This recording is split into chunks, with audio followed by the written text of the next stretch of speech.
Hey everyone, welcome back to my channel. It's Diana here, and today we're continuing our exciting series on must-know English phrases to instantly boost your fluency. In our last video, we covered 20 essential phrases that help you sound more natural in everyday conversations. If you missed it, don't worry. The link to the first episode is in the description below. Make sure to check it out for more tips on enhancing your English skills.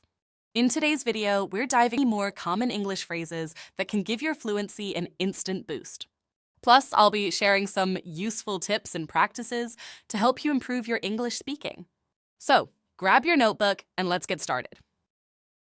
It's very kind of you. Use this phrase to show gratitude when someone does something nice for you. It's a polite and sincere way to express thanks.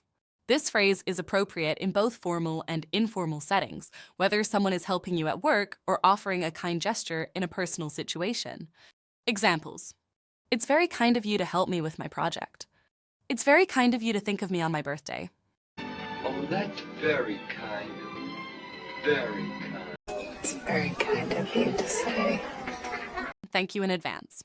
This is a great way to show appreciation for something someone will do for you in the future. It sets a positive tone and expresses trust in their willingness to help. Use this phrase in professional emails, requests for assistance, or any situation where you're asking for a favor. Examples. Thank you in advance for reviewing my report. Thank you in advance for helping me with the event setup. Dear Santa, thank you in advance. Thank you in advance for your patience. No worries. This phrase is a laid-back way to say, it's okay or don't worry about it. It's perfect for keeping conversations light and stress-free. Use it when someone apologizes to you or expresses concern about a minor issue. Examples. No worries, I can handle it. No worries, we can reschedule our meeting. Everything's all no worries, no worries. No worries, Penguin. No worries. What's going on? Use this phrase to ask about the current situation or to express surprise at an unexpected event.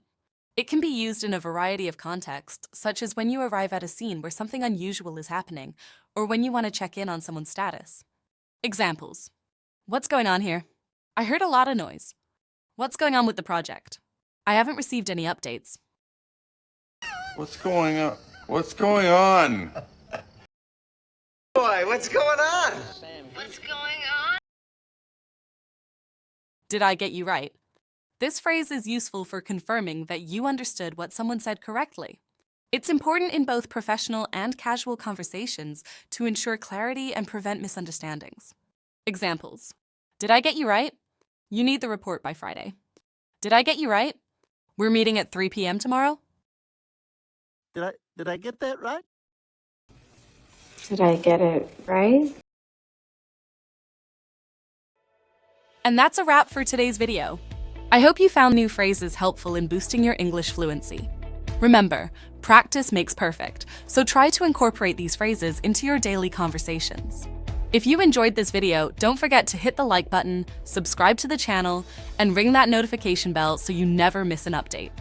We have more exciting videos coming your way, including some fun tips on improving your English accent. Thanks so much for watching, and I'll catch you next time. Bye for now.